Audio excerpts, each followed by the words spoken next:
Bonjour et bienvenue à une autre audition de la chaîne de The Plot 911 sur YouTube. Aujourd'hui, on va parler des nanosciences et des nanotechnologies. Les nanosciences et les nanotechnologies peuvent être définies, à minima, comme l'ensemble des études puis des procédés de fabrication et de manipulation de structures, de dispositifs, de systèmes matériels à l'échelle du nanomètre. Pour vous donner une échelle, ça c'est 10 à la moins 9. Ça représente environ, ça prend 50 000 nanomètres pour arriver à l'épaisseur d'un cheveu. Ok, alors on parle de l'infiniment petit. Dans cet ensemble de sciences, on trouve entre autres l'ingénierie moléculaire.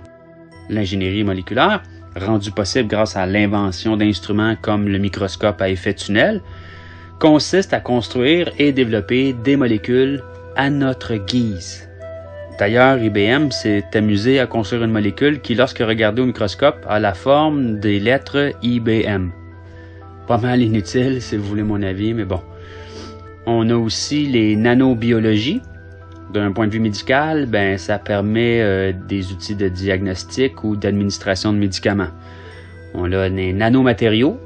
Ça, c'est plus au point de vue énergétique. On peut réellement améliorer le rendement énergétique puis diminuer les pertes. Cette discipline a permis entre autres l'émergence des lumières DEL, qu'on appelle LED en anglais, dont plusieurs écrans de laptop sont aujourd'hui munis.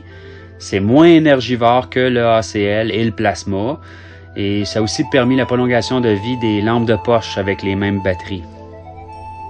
On a aussi une autre discipline qui s'appelle la nanoélectronique. Il n'y a pas longtemps, on pensait que le seuil de miniaturisation des semi-conducteurs à moins de 1 micron était impossible.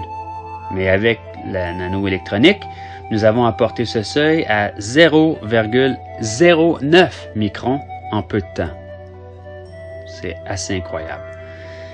On a ce qui découle de la nanobiologie, on a la nanomédecine. C'est ainsi que tout récemment, des chercheurs de la Rice University à Houston ont expérimenté un système de nanoballes en or capable de détruire des types de cancers inopérables. Les chercheurs ont réussi à fabriquer des nanoballes capables de cibler les tumeurs et à lier ces nanoballes à des anticorps qui se fixent uniquement aux cellules cancéreuses pour les détruire. C'est juste un exemple des nombreuses applications qu'on pourrait avoir en nanomédecine. Pour vous donner une idée de l'ampleur de tout ça, l'Europe a accordé 1,3 milliard d'euros pendant la période de 2002 à 2006 en recherche. Certains organismes prétendent que le marché mondial annuel serait de l'ordre de 1000 milliards de dollars américains dès 2015. Quoique, on se demande combien vaudra le dollar américain rendu là. C'est peut-être la raison pour laquelle une autre source affirmait en 2001 que les gouvernements ont investi plus de 2 milliards de dollars dans les programmes de recherche en nanotechnologie et la Fondation nationale américaine pour la science, le NSF, le National Science Foundation, puis qu'elle a estimé que le marché total des produits et des services nanotechnologiques atteindrait 3 000 milliards de dollars en 2015. Dans le bas de la page sur la nanorobotique en anglais de Wiki, là, j'ai mis le lien dans la description, on affirme que des banquiers investissent stratégiquement pour tenter d'acquérir les royautés, les brevets, sur la commercialisation future de nanorobots. Si les banquiers s'intéressent à ça, posez-vous des questions. Suivez-moi bien, vous allez comprendre pourquoi ils s'intéressent vivement à ce marché. On parle de nanorobots, la nanorobotique.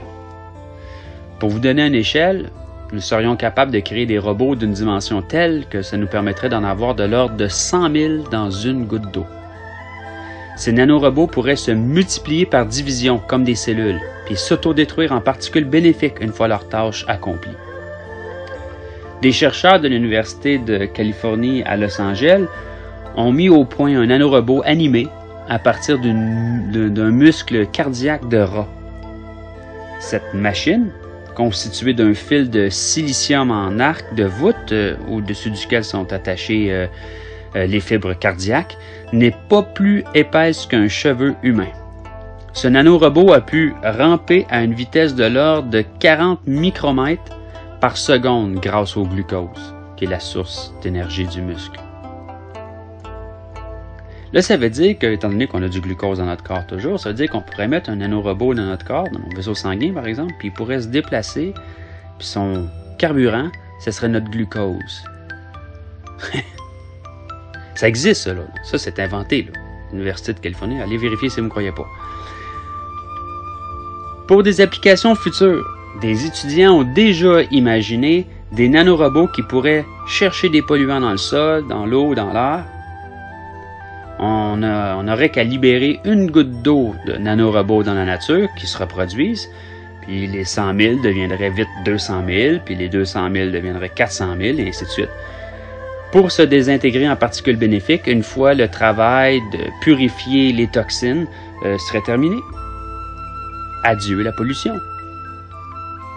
Puisque le diamant est 20 fois plus solide que tout alliage de métal et 4 fois plus léger, puis qui n'est rien d'autre que du carbone dans le fond, hein? Ceux qui ne savaient pas, le diamant, c'est du charbon de bois qui a été compressé sous la croûte avec la pression puis le temps, puis ça donnait du diamant. Bon.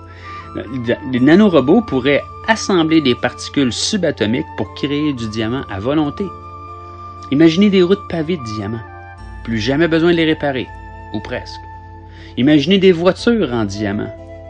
L'économie d'essence, puis la durabilité. Adieu la rouille. Vous avez un tissu ou un organe qui est endommagé? Pas de problème. Nos nanorobots dans le futur vont réparer ça pour vous en un temps record. Vous avez un cancer? Nos nanorobots sont conçus spécifiquement pour détecter ces cellules et les désintégrer en particules bonnes pour votre santé. Des chercheurs auraient déjà créé un T-shirt de nanorobot. Celui-ci se réparerait tout seul, en autant que la déchirure ne soit pas trop grande ou qu'elle ne survienne pas toujours au même endroit. Imaginez un vêtement qui se répare tout seul. J'ai entendu cette nouvelle-là à la radio, puis je l'ai pas retrouvé sur le web, mais j'ai pas cherché très longtemps, là. Mais en tout cas, si l'un d'entre vous aurait le lien, ben je l'ajouterai dans ma description. Selon les experts en nanotechnologie, toutes ces innovations sont totalement réalisables. Nous aurions toute la science nécessaire.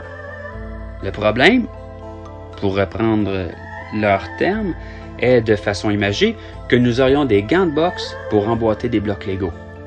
C'est juste une question de temps maintenant. On pourrait donc facilement conclure que les problèmes qui semblent si graves à l'humanité en 2011 ne seront probablement plus qu'un vieux souvenir d'ici peu.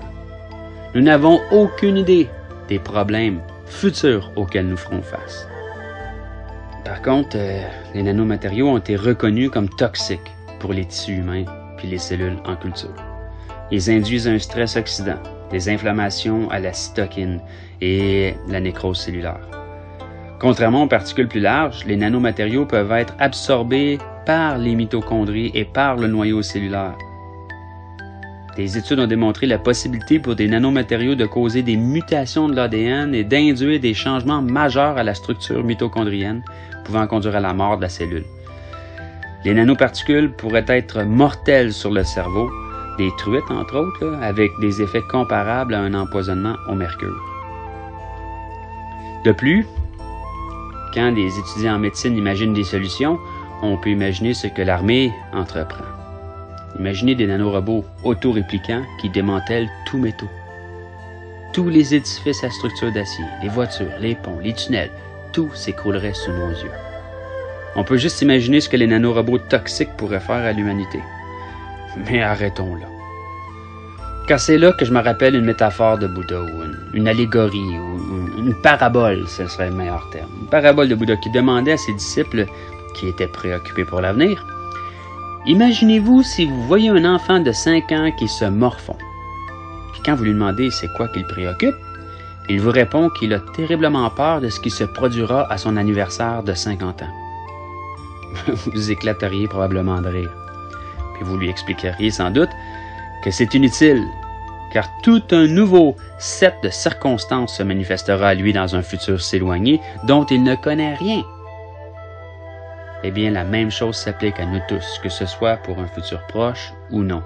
C'est le moment présent qui compte. Merci.